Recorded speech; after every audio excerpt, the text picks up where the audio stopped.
everybody, it's Rick Ruby in Charlotte. It's Monday, October 30th. I can't believe another month is gone. It's Halloween. Can't you see my costume? I'm a professional businessman. That's my trick-or-treat costume.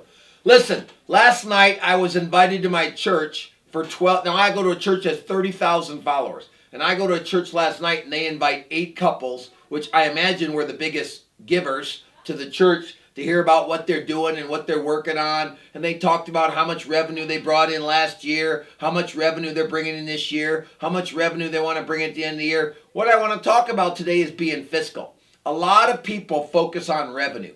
Revenue is an important ingredient in a business's success. You got to have revenue to be able to survive. Revenue minus expenses equals profits. So they didn't talk about what they're spending. They didn't talk about the margin between their revenue and their expenses. They didn't talk about where the money went. Those are things that I would want to know about my church if I was to get involved on a higher level. I don't really want to get involved because I used to be on the finance committee at a church and the politics of the church wore me out. So I don't want to do that. I just want to go to church and I want to tithe because God tells me to tithe, and it's His money anyway, so I want to give Him back 1/10 of the money.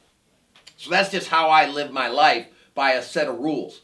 I think that what I want to talk about today is having a budget. There's doing a budget and having a budget. Doing a budget is paying attention to what you spend every single month, how much you allocated for investments, how much you allocated to reduce debt. That's doing a budget. Having a budget is like, I'm going to spend $10,000 a month to generate business, a marketing budget. I'm going to have $10,000 for staff to run my little business team. So part of your business plan is your number of units in whatever business you're in, your revenue generated minus expenses equals profit. I think the formula that the church is using, where they just talk about the revenue, sounds fabulous, that they're bringing in all these millions of dollars. But my question is, what are they spending? What are they saving? What do they have in reserves? So today I want to talk about 2 things. I want to talk about being fiscal. We're coming into the winter months. The stock market is an all-time high. I think things are not going to get much better than they are. I don't think the economy is as stimulated as I would like it. I think if we get a tax cut, we will have a great financial year next year. If we don't get a tax cut, I think we're going to pull into a little bit of a recession. That's my projections going into next year. So you've got to be more fiscal. You got to do budgets for what you're going to spend on groceries, budget what you should spend on a car. Like a car payment should not be more than $500 a month. That's it. Unless you make over $250,000 a year, your car payment should be $500 or less. That's a budget that I'm giving you to live by. Your housing expense should be 1 week's pay. So you take your paycheck divided by 4, your monthly paycheck. That's how much your house payment should be. These are simple guidelines. You should buy 2.5 times house what you make. So if you make $100,000, you should live in a $250,000 house. You should live in 2.5 times what you make. These are budgets or metrics for you to live by and be balanced by.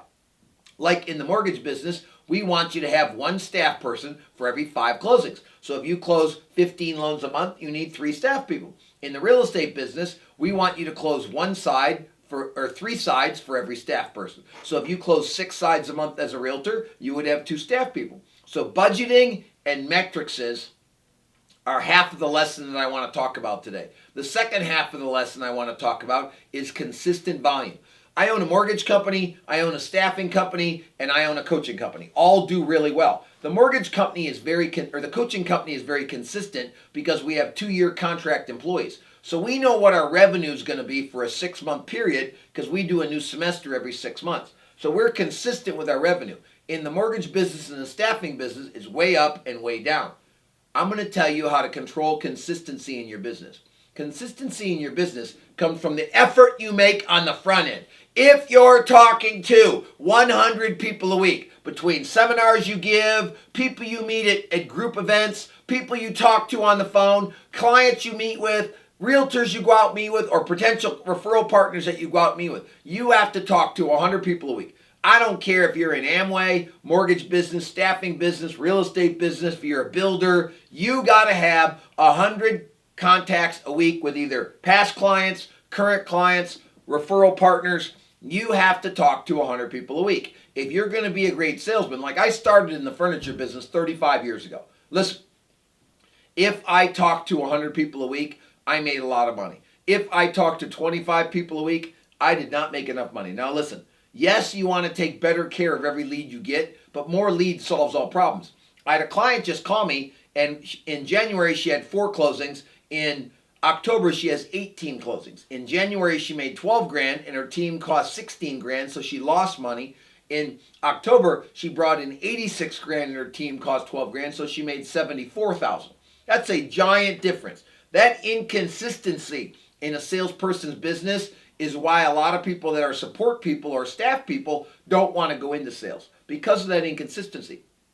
People are inconsistent because their effort on the front end is not consistent enough. If you talk to 100 people a week, so come Friday night at 5 o'clock, you haven't talked to 100 people, you're gone. Now, you better write it down on a lead tracker or some form of how many people you're talking to, a contact list. So take a legal pad, write down every person you talk to, write down face-to-face or TT for talk to. So you got to talk to 100 people a week. I guarantee you'll make a lot of money. Listen, I've had a great year. I'm up 20% from last year. My stock market portfolio's up an average of about 8 or 9%. It's been a great year for me. It's almost over. I'm going to work really, really hard right till the end, and then I'm going to start out of the gate like gangbusters so I have a big year next year. Now remember, you're either staying rich or getting rich. I'm getting rich. Everybody should be getting rich, trying to learn how to make more money, trying to learn how to save more money, trying to learn how to invest more money. Everybody should have the mentality of getting rich. No one should have the mentality of staying rich. There is no status quo. If you're status quo with your body or your relationships, you're basically going backwards. So we're going to fall forward every day of our life. We're going to make a lot of mistakes. We're going to be rocky and get up off the canvas in 8 seconds, brush ourselves off, and come out swinging. This is Rick Ruby. We're going to have the greatest November ever because you're going to do the work. Rick Ruby, out.